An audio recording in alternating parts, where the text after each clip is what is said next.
Saya pastikan bahwa sampai bulan Juni 2021 tidak ada beras impor yang masuk ke negara kita Indonesia.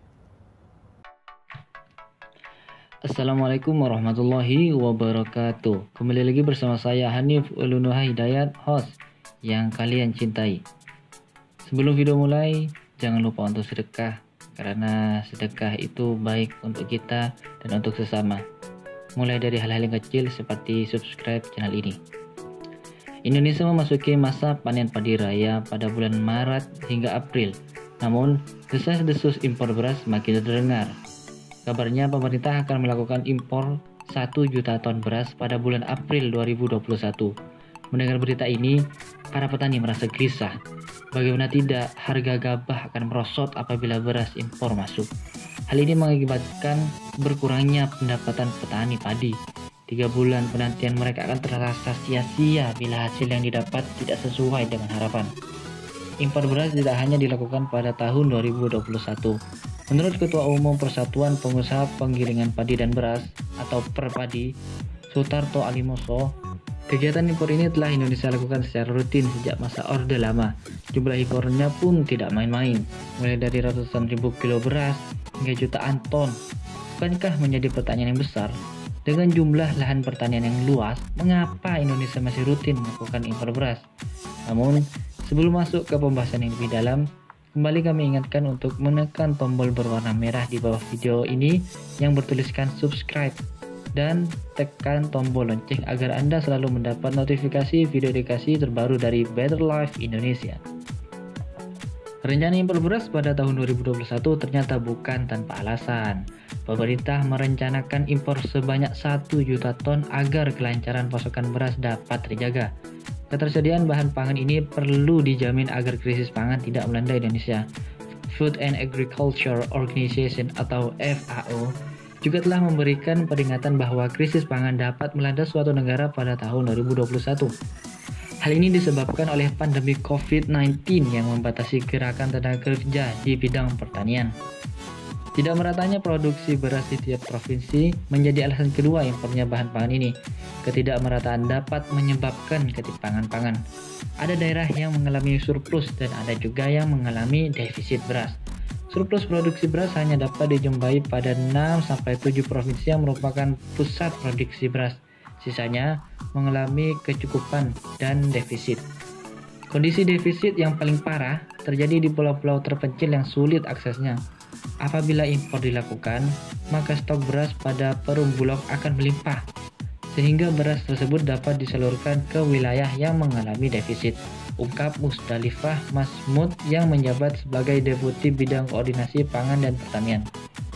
Selain dua alasan tadi, faktor cuaca juga menjadi pertimbangan pemerintah dalam melakukan impor beras pada tahun 2021.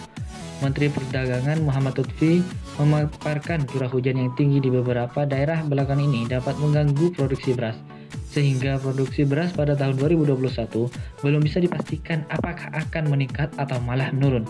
Oleh karena itu, pemerintah perlu melakukan antisipasi guna memastikan kelancaran pasokan beras, yaitu dengan melakukan impor pada bahan pangan pokok negara Indonesia ini. Di sisi lain, banyak kalangan yang menentang adanya kebijakan impor beras. Mereka juga memiliki argumen yang kuat dan masuk akal.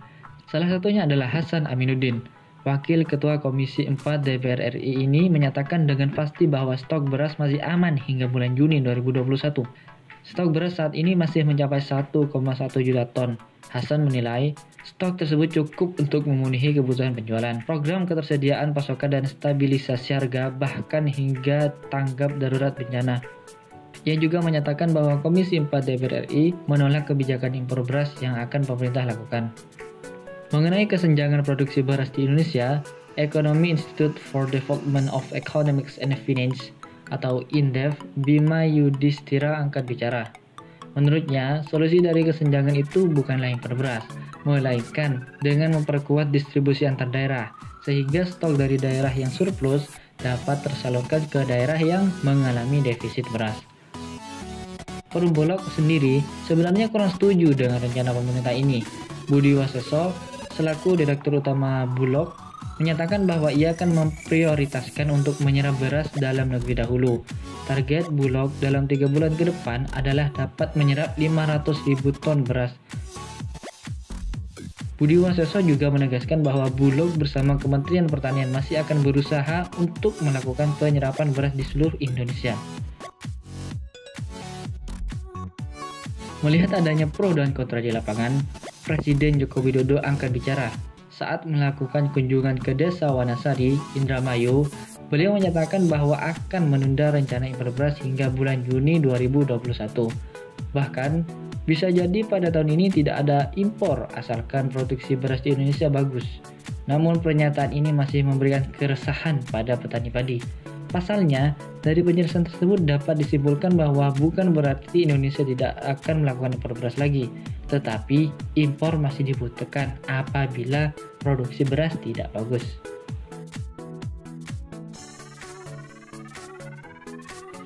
Demikianlah penjelasan mengenai kebijakan impor beras di tengah panen raya 2021. Semoga pemerintah dapat mengkaji ulang kebijakan ini, mengingat keputusan impor beras yang tidak tepat akan berdampak pada ekonomi para petani. Referensi dari tayang ini dapat Anda akses pada kolom deskripsi. Tetap jaga kesehatan, tetap jaga optimisme dalam keadaan apapun untuk kehidupan yang lebih baik. Sampai jumpa di video edukasi berikutnya hanya di PT Life Indonesia. Saya Hanif Uluna Hidayat, mohon undur diri. Wassalamualaikum warahmatullahi wabarakatuh.